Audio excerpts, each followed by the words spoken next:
ಆಯಣಂ ಸುರಗುರುಂ ಜಗದೇಕನಾಥಂ ಭಕ್ತಪ್ರಿಯಂ ಸಕಲಲೋಕ ನಮಸ್ಕೃತಂಚ ತ್ರೈಗುಣ್ಯವರ್ಜಿತಮಜಂ ವಿಭುಮಾದ್ಯಮೀಶಂ ವಂದೇ ಭವಘ್ನಂ ಅಮರಾಸುರಸಿದ್ಧವಂದ್ಯಂ ನಾರಾಯಣಂ ನಮಸ್ಕೃತ್ಯ ನರಂ ಚೈವ ನರೋತ್ತಮಂ ದೇವೀಂ ಸರಸ್ವತೀಂ ವ್ಯಾಸಂ ತतो ಜಯಮುದೀರಜೇತ್. ಶ್ರೀ ಗುರುಭ್ಯೋ ನಮಃ.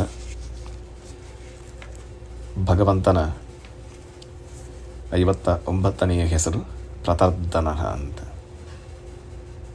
ಪ್ರತರ್ದನ ಅಂದರೆ ಸಂಹಾರಕ ಅಂತ ಪ್ರಧಾನವಾದಂತಹ ಅರ್ಥ. ತರ್ದನ, ಮರ್ದನ ಇತ್ಯಾದಿ ಪದಗಳೆಲ್ಲ ಹಿಂಸೆಯನ್ನು ಅಥವಾ ನಾಶ ಮಾಡುವುದ ಆ ಒಂದು ಪ್ರಕ್ರಿಯೆಯನ್ನು ಸೂಚಿಸ್ತದೆ.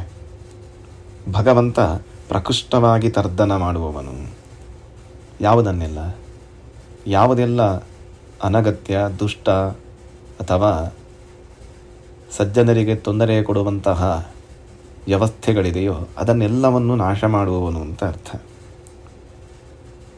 ಮತ್ತೆ ನೋಡಿದರೆ ಪರಮಾತ್ಮ ಯಾರನ್ನೂ ಬಿಡುವುದಿಲ್ಲ. ಪ್ರಳಯ ಕಾಲದಲ್ಲಿ ಅವನು ಮಾತ್ರ ಉಳಿತಾನೆ ಅಂತ ಹೇಳಿದರೆ ಮತ್ತೆಲ್ಲವೂ ನಾಶವಾಗಲೇಬೇಕಲ್ವ. ನಾಶ ಅಂದರೆ ಏನು? ಅದೆಲ್ಲವೂ ಕೂಡ ವಿಭಜನೆಯನ್ನು ಹೊಂದುವಂಥದ್ದು ನಾಶ. ಬರೇ ಮಣ್ಣಿರ್ತದೆ. ಆ ಮಣ್ಣಿನ ಮೂಲಕ ನಾವು ಗೋಡೆಯನ್ನು ಕಟ್ಟಿದೆವು, ಮತ್ತು ಬೇರೆ ಬೇರೆ ಚಿತ್ತಾರಗಳನ್ನು, ವಸ್ತುಗಳನ್ನು, ಮಡಿಕೆ ಇತ್ಯಾದಿ ಎಲ್ಲ ವಸ್ತುಗಳನ್ನಲ್ಲಿ ತಂದಿಟ್ಟೆವು. ಒಂದು ಅದ್ಭುತವಾದಂತಹ ಒಂದು ಅರಮನೆಯನ್ನೇ ನಿರ್ಮಾಣ ಮಾಡಿದೆವು ಅಂತ ಇಟ್ಟುಕೊಳ್ಳಿ. ಅದು ಸೃಷ್ಟಿ ಅಂತ ಹೇಳೋಣ. ಅಲ್ಲಿ ಮಾಡಿದ್ದೇನು ನಾವು? ಅಲ್ಲಿರುವಂತಹ ವಸ್ತು ವ್ಯವಸ್ಥೆಗಳಿಂದಲೇ ಏನೋ ಒಂದು ನಿರ್ಮಾಣವನ್ನು ಮಾಡಿ ಮತ್ತೆ ಸಂಹಾರ. ಮರಳಿನ ರಾಶಿಯಲ್ಲಿ ಮನೆಯನ್ನು ಮಾಡಿ ಬೇಕಾದಂತಹ ಚಿತ್ರಗಳನ್ನೆಲ್ಲ ಬಿಡಿಸಿ ಚಿತ್ತಾರಗಳನ್ನೆಲ್ಲ ಮಾಡಿ ಆಮೇಲೆ ಮತ್ತೆ ಅದನ್ನು ಹಾಗೆಯೇ ಯಥಾಪ್ರಕಾರ ಮರಳನ್ನು ಹಾಗೆಯೇ ಪೂರ್ವ ರೀತಿಯಲ್ಲಿಯೇ ಬಿಟ್ಟು ಹೋಗುವಂಥದ್ದು. ಇಲ್ಲಿ ಏನಿದೆ ಸೃಷ್ಟಿ, ಇಲ್ಲಿ ಸಂಹಾರ. ಅದೇ ರೀತಿ ಜೀವನ ವ್ಯವಸ್ಥೆಯು ಹಾಗೆ. ಪ್ರಪಂಚದಲ್ಲಿ ಎಲ್ಲವೂ ಕೂಡ ಕಾಣುವಂತಹ ವಸ್ತು ವಿಶೇಷ ವ್ಯವಸ್ಥೆಗಳೆಲ್ಲವೂ ನಮಗೆ ನೋಡಿದರೆ ದೊಡ್ಡ ಲೋಹದ ಒಂದು ರಾಶಿಯೇ ಕಾಣಿಸಿಬಿಡಬಹುದು. ಅದು ಪೂರ್ವಭಾವವಾಗಿ ಎಲ್ಲಿತ್ತು ಗೊತ್ತಿದೆ ನಮಗೆ. ಕಬ್ಬಿಣದ ಅದಿರನ್ನು ಮಣ್ಣಿನ ಮೂಲಕವೇ ನಾವು ಅದನ್ನು ಹೊರಗೆ ತೆಗೆಯಬೇಕು.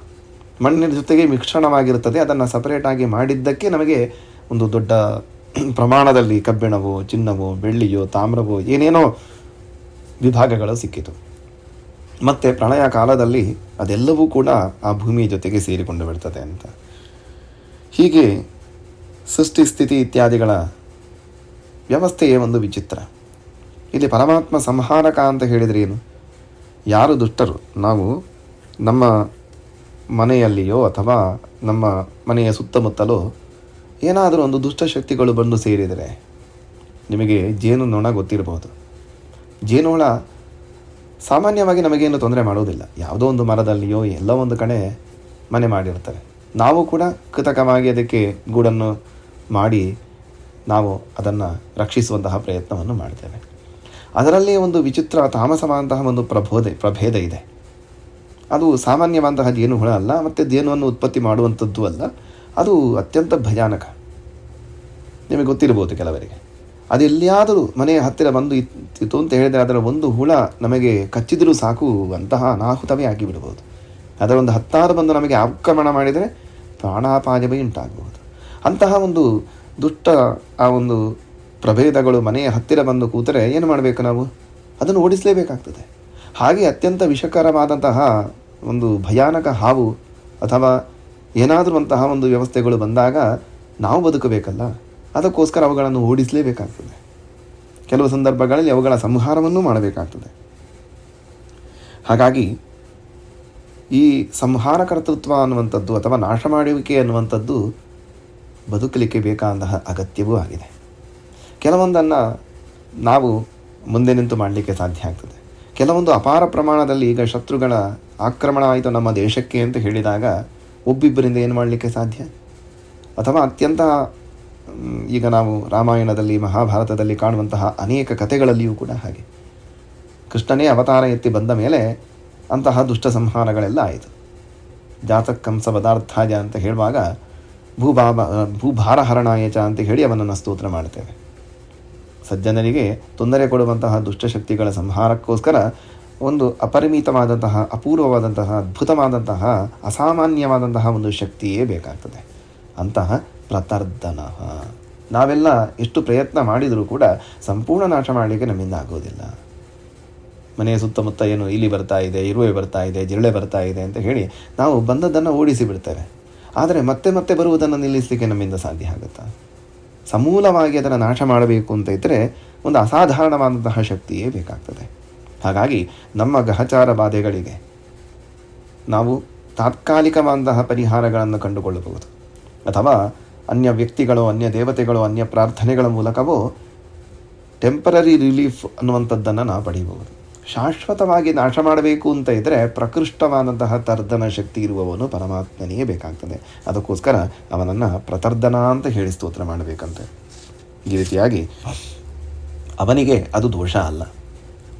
ಯಾಕೆ ನಮಗೆ ಸಿಟ್ಟು ಬರುತ್ತೆ, ಬೇಜಾರಾಗುತ್ತೆ ಇತ್ಯಾದಿ ಎಲ್ಲ ವ್ಯವಸ್ಥೆಗಳು ನಮ್ಮ ತ್ರಿಗುಣಾತ್ಮಕವಾದಂತಹ ಸತ್ವ, ರಜ, ತಮಸ್ಸು ಅನ್ನುವಂತಹ ಪ್ರಾಕೃತಿಕವಾದಂತಹ ಗುಣಗಳಿಂದ ಇನ್ಫ್ಲೂಯೆನ್ಸ್ ಪಡೆದಂತಹ, ಅದರ ಪ್ರಭಾವಕ್ಕೊಳಗಾದಂತಹ ನಮ್ಮ ದೈಹಿಕ ಮಾನಸಿಕವಾದಂತಹ ಸ್ಥಿತಿಗತಿ. ಅದು ಪರಮಾತ್ಮ ತ್ರಿಗುಣವರ್ಜಿತ, ಗುಣಾತೀತಸ್ಸ ಉಚ್ಯತೆ ಅಂತ. ಅವನು ಎಲ್ಲ ಗುಣಗಳಿಂದಲೂ, ಅಂದರೆ ಪ್ರಾಕೃತಿಕವಾದಂತಹ ಗುಣಗಳಿಂದ ವಿಭಿನ್ನನಾದವನು. ಹಾಗಾಗಿ ಅವನು ಆ ಗುಣ ಪ್ರಭಾವದಿಂದಾಗಿ ಮಾಡುವಂತಹ ಸಂಹಾರ ಕರ್ತೃತ್ವ ಅಲ್ಲ. ಯಾಕೆ ನಾವು ಕೂಡ ಹಾಗೆ ಮಾಡ್ತೇವೆ. ನಮಗೆ ಅದನ್ನು ಅನುಭವಿಸುವಂತಹ ಅನೇಕ ಸಂದರ್ಭಗಳು ಬಂದಿರುತ್ತವೆ. ನೋಡಿ, ಎಲ್ಲವೂ ಚೆನ್ನಾಗಿರ್ತದೆ. ಮಕ್ಕಳಿಗೆ ಒಂದು ಆಟಿಕೆಯನ್ನು ತಂದು ಕೊಟ್ಟಾಗ, ಅಥವಾ ಮನೆಯವರಿಗೆ ಏನಾದರೂ ಒಂದು ವಸ್ತುವನ್ನು ತಂದು ಕೊಟ್ಟಾಗ ಅವರಿಂದ ಏನೋ ಒಳ್ಳೆಯ ರೀತಿಯ ಪ್ರತಿಕ್ರಿಯೆಯನ್ನು ನಿರೀಕ್ಷೆ ಮಾಡಿರ್ತೇವೆ.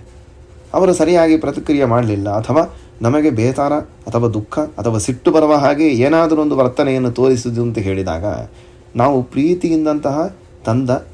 ಪ್ರೀತಿಯಿಂದ ತಂದಂತಹ ಅಂತಹ ವಸ್ತುವನ್ನು ನೆಲಕ್ಕೆ ಹೊಡೆದು ನಾಶ ಮಾಡುವುದಿದೆ. ಎಷ್ಟೋ ಮನೆಗಳಲ್ಲಿ ಇದು ಸಂಭವಿಸ್ತದೆ. ಯಾಕೆ ಅದು? ಆಮೇಲೆ ನಮಗೇ ಪಶ್ಚಾತ್ತಾಪ ಆಗ್ತದೆ, ನಾನು ಯಾಕೆ ಹಾಗೆ ಮಾಡಿದೆ ಅಂತ.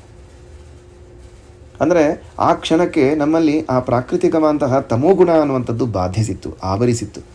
ಆ ಕಾರಣದಿಂದಾಗಿ ನಾವು ಆ ರೀತಿಯಾದಂತಹ ವರ್ತನೆಯನ್ನು ಮಾಡಿಬಿಟ್ಟೆವು.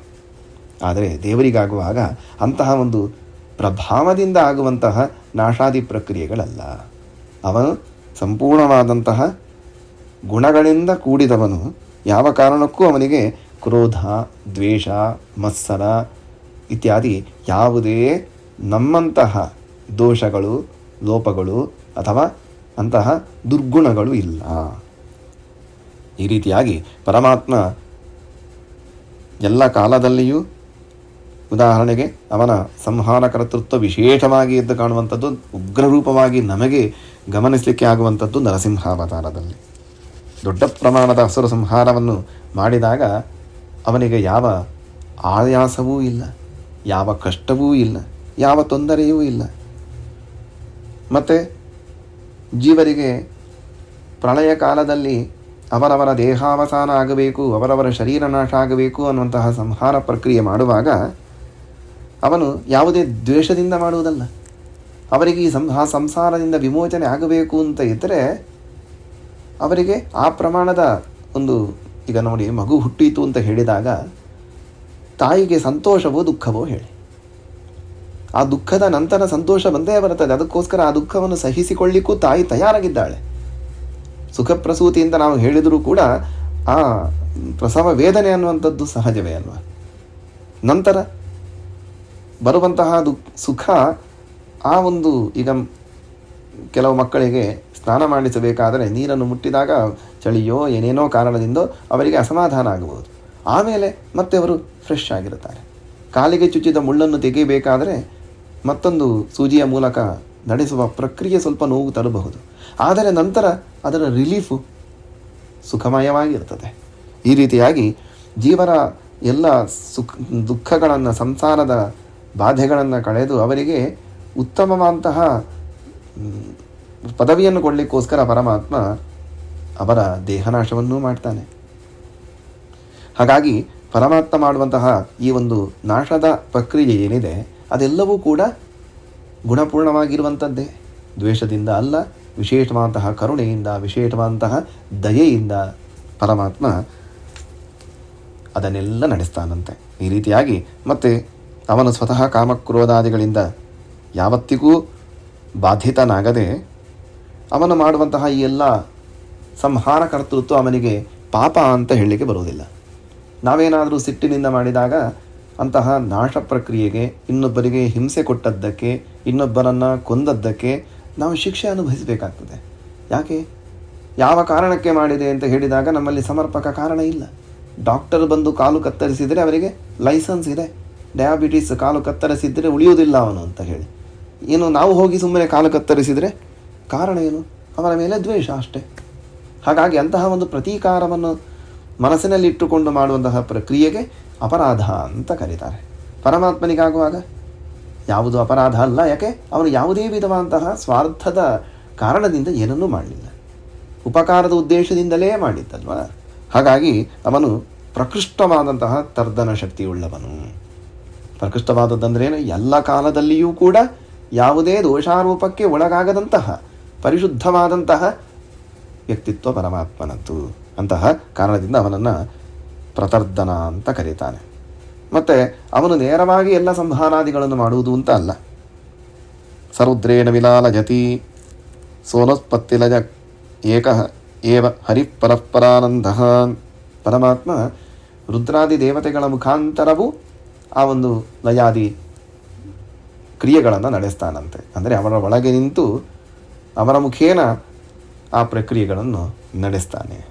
ಈ ದುಷ್ಟರು ಮಾಡುವಂತಹ ಆ ಒಂದು ಸಂಹಾರ ಕರ್ತೃತ್ವ ಇದೆ ಅಲ್ವ, ಅವರು ಸಿಟ್ಟಿನಿಂದ ಮಾಡ್ತಾರೆ. ಊರಿಗೆ ಬೆಂಕಿ ಕೊಟ್ಟು ಎಲ್ಲವನ್ನು ನಾಶ ಮಾಡ್ತಾರೆ. ಈಗಿನ ಕಾಲದಲ್ಲಿಯೂ ಭಯೋತ್ಪಾದಕರು ಮಾಡುವಂತಹ ಹಿಂಸೆಗಳನ್ನು ನಾವು ನೋಡ್ತೇವೆ. ಅಲ್ಲಿ ಏನು? ಅಲ್ಲಿ ಅವರ ಆ ಧ್ಯೇಯ ಉದ್ದೇಶ ಏನಿದೆ ಅದಕ್ಕೆ ಅನುಗುಣವಾಗಿ ಅವರಿಗೂ ಕರ್ತೃತ್ವ ಶಕ್ತಿ ಇಲ್ಲ ನೋಡಿ. ಯಾರೂ ಸ್ವತಂತ್ರರಲ್ಲ. ಅವರ ಮುಖೇನ ಆ ರೀತಿಯಾದಂತಹ ಕ್ರಿಯೆಗಳನ್ನು ಮಾಡಿಸಿ ಆ ದ್ವೇಷ ಅಸೂಯೆ ಕಾರಣಗಳಿಂದ ನಾನು ಅಂತ ಹೇಳಿ ಅದನ್ನು ಒಪ್ಪಿಕೊಳ್ತಾರೆ. ಅಥವಾ ನಾನೇ ಮಾಡ್ತೇನೆ ಅನ್ನುವಂತಹ ವಿಮೂಢವಾದಂತಹ ಅಹಂಕಾರ ಭಾವದಿಂದಲೇ ಅದನ್ನು ಮಾಡಲಿಕ್ಕೆ ಮುಂದುವರಿಯುತ್ತಾರೆ. ಹಾಗಾಗಿ ಅಂತಹ ದುಷ್ಟರ ಮುಖೇನ ನಡೆಯುವಂತಹ ವಿನಾಶಕ್ಕೆ ಸಂಹಾರ ಆದಿ ಆ ಎಲ್ಲ ದುಷ್ಟ ಪ್ರಕ್ರಿಯೆಗಳಿಗೂ ಮೂಲ ಕಾರಣ ಪರಮಾತ್ಮನೇ. ಆದರೆ ಅದರ ಬಾಧೆಗೆ ಒಳಗಾಗುವವರು, ಅದರ ಕಾರಣದಿಂದಾಗಿ ಪಾಪವನ್ನು ಅಥವಾ ಶಿಕ್ಷೆಯನ್ನು ಅನುಭವಿಸುವವರು ಮಾತ್ರ ಅವರೇ. ಈ ರೀತಿಯಾಗಿ ಪ್ರಕೃಷ್ಟವಾದಂತಹ ನಾಶ ಇತ್ಯಾದಿಗಳನ್ನು ಅವರ ಮುಖೇನ ನಡೆಸುವಂಥದ್ದು ಕೂಡ ಈ ಪರಮಾತ್ಮ. ಯಾಕೆ? ಆ ಕೃತ್ಯಗಳಿಂದಾಗಿ ಅವರಿಗೆ ಬೇಕಾದಂತಹ ಅಂಧಂತಮಸ್ಸು ನರಕವು ಆಗಬೇಕಾಗಿದೆ. ಆದರೆ ಇವನನ್ನು ಹಿಂಸಿಸುವವರು ಯಾರೂ ಇಲ್ಲ. ಪ್ರಗತಃ ತರ್ದನಃ.